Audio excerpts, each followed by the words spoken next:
Welcome back into the Rowdy Studio. Stephen Levine, Tom Vandervoort, and you're not going to push me around anymore, buddy. Hey, get you're not going to push me around anymore. Ow, ow, my eye. I may not push you around, but you know who else isn't going to push you around? Danica Patrick. Danica Patrick. Use that car, Danica. Use it. Knock some people out of the way. It has been very interesting this past week or so thinking about Danica and her relationship with the other drivers. And this is a big deal for new drivers in any series, Cup Series, Nationwide, or Trucks. You come in and you kind of have to protect your turf. Some people come in and they're very, very aggressive.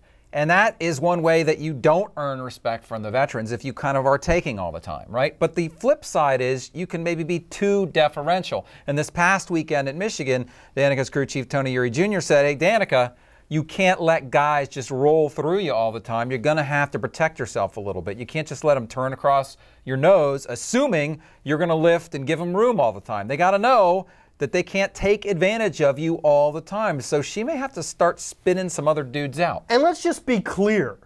This is not an issue unique to Danica Patrick. No, this is not a woman-man issue. With her being a girl. It might have a little bit to do with her coming from IndyCar because contact in IndyCar is such a problem. But look, substitute the name Joey Logano for Danica Patrick and Greg Zipadelli for Tony Eury Jr. And this is the exact same conversation that those guys had for the past 2 seasons, and look what happened. They're no longer together. So I don't want anybody to say Danica doesn't belong in this sport or a woman doesn't belong in this sport by virtue of this conversation between she and her crew chief. It is part of the learning process of stock car racing on this level. I think we see drivers come in and err on one or the other side. Brad of the Keselowski may have erred on the aggressive side. He may have been too aggressive early. Protecting his turf, right? Ryan Newman was a guy who was very aggressive about not letting people pass him and passing other people. Jimmy Johnson in his early days was the same way. I think you have to just say this is part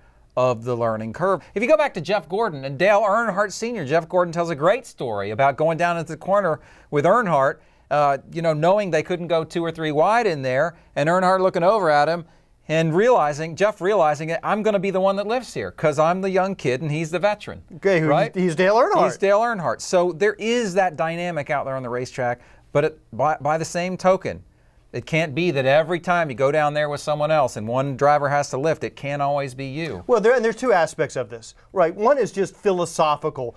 Her deciding to put herself in those positions, her deciding to say, look, you're not going to take advantage of me. Then there's also just the learning to do it. Right. Right? How do you get somebody else in the right way, loose? at the right time. Right. And so she's got that going on too, and she's still relatively inexperienced behind the wheel of a stock car. So it's a learning process. So what we're trying to say here is start wrecking some people, Danica. Yeah. Right? Isn't that what we're basically getting to? Exactly. But we're not the only ones saying it, right? Tony Jr. said it too. Right. And if Tony Eury Jr. said it, then we're in good company. You know, exactly. He might have heard it from us first, though. Who knows? Who knows? All right. That's Tom. I'm Stephen. Danica, I know you're watching. And yes, you're welcome for the advice.